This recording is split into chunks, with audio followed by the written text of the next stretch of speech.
नमस्कार, आप देख रहे हैं संग्रिया की आवाज और मैं आपके साथ विपुल बेनीवाल। आज 19 मई 2020 मंगलवार, विक्रम संवत 2077, ज्येष्ठ कृष्ण पक्ष द्वादशी। सन 1743 में आज ही के दिन जॉन पियरे क्रिस्टिन ने सेंटीग्रेड तापमान पैमाना विकसित किया था। सन 1936 में ब्रिटेन के आविष्कारक रॉबर्ट डेटसन वाट ने रडार बनाया और यह प्रणाली सबसे पहले ब्रिटेन के हवाई अड्डे पर स्थापित की गई।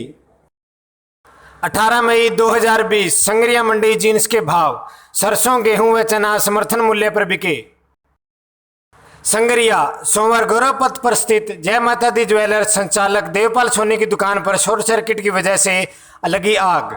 लॉकडाउन के चलते दुकान बंद थी। संजोग पावर प्लांट की फायर ब्रिगेड मौके पर पहुंची। आग से एलसीडी व डीवीआर बिजली बोर्ड जल गए और दुकान में रखा अन्य सामान सुरक्षित बच गया। आगजनी में लगभग 50,000 रुपये का नुकसान हुआ। आग लगने की सूचना पर ईओ सत्यनारायण स्वामी, एएसआई सुखपाल सिंह, बिजली विभाग के कर्मचारी मौके पर पहुंचे व आग बुझाने में सहयोग किया।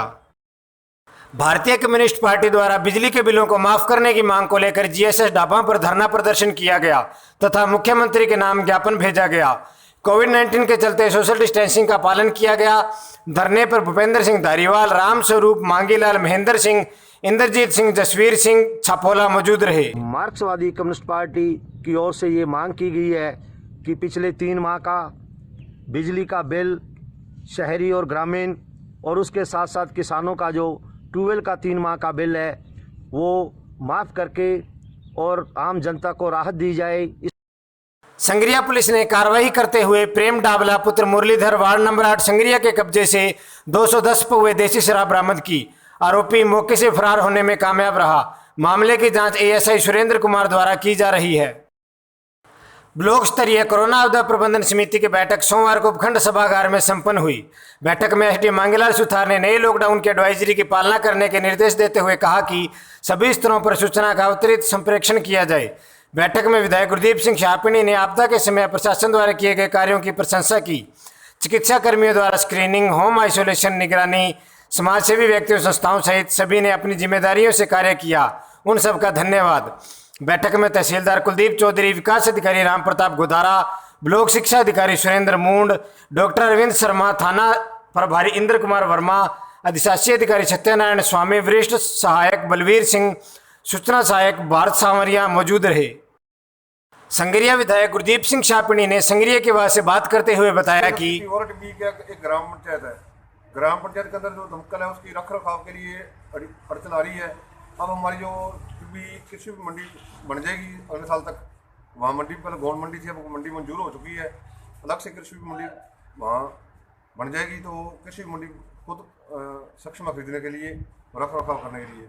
और जो रही संग्रिया की बात, संग्रिया नगर पालिका ने आज तक डिमांड ही नहीं की कि जो हमारी ना तो उसको पुरानी उसको रिपेयर कराने की बात करी हुई और ना ही कोई नई दमकल के लिए प्रस्ताव लिया गया।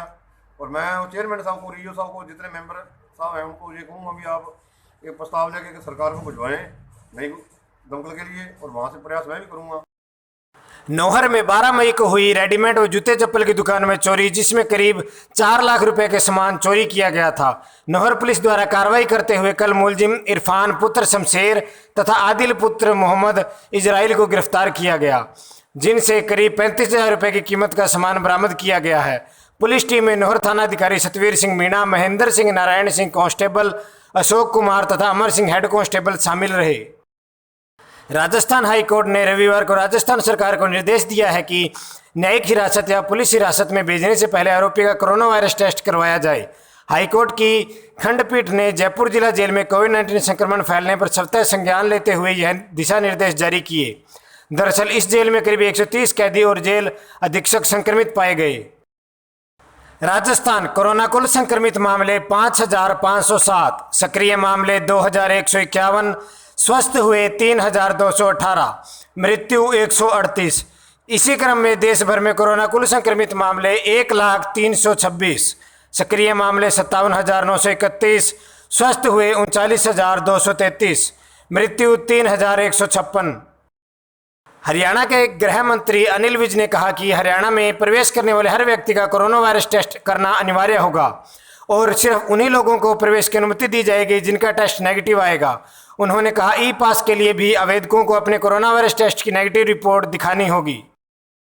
भारत में लगातार दूसरे दिन सोने की कीमतें बढ़कर सोमवार को उच्चतम स्तर पर पहुंच गई।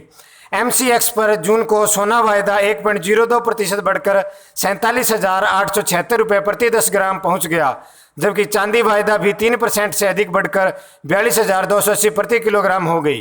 अंतर्राष्ट्रीय बाजार में सोना 7 साल के उच्चतम स्तर $1,760 प्रति औंस पर कारोबार कर रहा है। दिल्ली के मुख्यमंत्री अरविंद केजरीवाल ने सोमवार को बताया कि लॉकडाउन 4 के तहत 31 मई तक ऑटो रिक्शा, ई रिक्शा व साइकिल रिक्शा को एक यात्री के साथ चलने की अनुमति होगी। उन्होंने बताया कि टैक्सी कैब को 2 यात्रियों के साथ चलने की अनुमति, जबकि बसों को अधिकतम 20 यात्रियों के साथ परिचालन की अनुमति होगी। विधानसभा परिषद के सदस्य के तौर पर शपथ लेने के बाद महाराष्ट्र के मुख्यमंत्री उद्धव ठाकरे ने सोमवार को राज्यपाल भगत सिंह कोश्यारी से मुलाकात की। इस मौके पर राज्यपाल ने CM ठाकरे को विधानसभा परिषद का सदस्य चुने जाने पर बधाई दी। गौरतलब है कि 14 मई को ठाकरे समेत 9 नेता विधान परिषद के सदस्य चुने गए थे। भारत की सबसे बड़ी कार निर्माता कंपनी मारुति सुजुकी ने कहा कि सरकारी दिशा निर्देशों के अनुसार वह 50 दिन से बंद पड़े गुरुग्राम संयंत्र का सोमवार से फिर परिचालन शुरू करेगी। पिछले सप्ताह 75% कर्मचारियों के साथ एक पाली में कंपनी का मानेसर संयंत्र दोबारा शुरू हुआ था। दोनों संयंत्र कोरोना वायरस लॉकडाउन के कारण 22 मार्च से बंद थे। कर्नाटक पुलिस के सिंघम के रूप में लोकप्रिय पूर्व IPS ऑफिसर के अन्नामलाई ने अगले साल होने वाले तमिलनाडु विधानसभा चुनाव में उतरने का ऐलान किया है। फेसबुक लाइव में अन्नामलाई ने कहा, मैं सिस्टम में बदलाव लाना चाहता हूं। साल 2011 बैच के IPS अन्नामलाई ने निजी कारणों का हवाला देते हुए मई 2019 में इस्तीफा दे दिया था। माइक्रोसॉफ्ट के CEO सत्या नडेला ने द न्यूयॉर्क टाइम्स से कहा कि स्थायी वर्क फ्रॉम होम से कर्मचारियों का मानसिक स्वास्थ्य और सामाजिक मेल मिलाप गंभीर रूप से प्रभावित हो सकता है। उन्होंने कहा, ऑफिस में मीटिंग के दौरान आप अपने पास बैठे शख्स से बात करते हैं, लेकिन घर से काम करना एक सिद्धांत को दूसरे से बदलने जैसा है। जापानी कारोबारी समूह सॉफ्टबैंक को उसके 39 साल के इतिहास का सर्वाधिक नुकसान हुआ है। 2019-20 के दौरान समूह को करीब 98,700 करोड़ रुपए का परिचालन घाटा हुआ। सॉफ्टबैंक के $100 अरब के विजन फंड बिजनेस को निवेश राइट डाउन करने के 1,34,500 करोड़ रुपए का नुकसान हुआ, जिसमें से 76,000 करोड़ रुपए का नुकसान वीवर्क और उबर में निवेश पर हुआ। जापान के दिग्गज कारोबारी समूह सॉफ्टबैंक ने बताया कि अलीबाबा के सह संस्थापक जैक मा 25 जून को उसका निदेशक मंडल छोड़ रहे हैं। सितंबर में अलीबाबा के एग्जीक्यूटिव चेयरमैन पद से रिटायर हुए जैक मा परोपकारी कार्यों पर ध्यान देना चाहते हैं। सॉफ्टबैंक के अलीबाबा में 25% हिस्सेदारी है और जैक मा 2007 से उसके निदेशक मंडल में थे। आज के समाचारों में बस इतना ही। घर पर रहे, सुरक्षित रहे। धन्यवाद।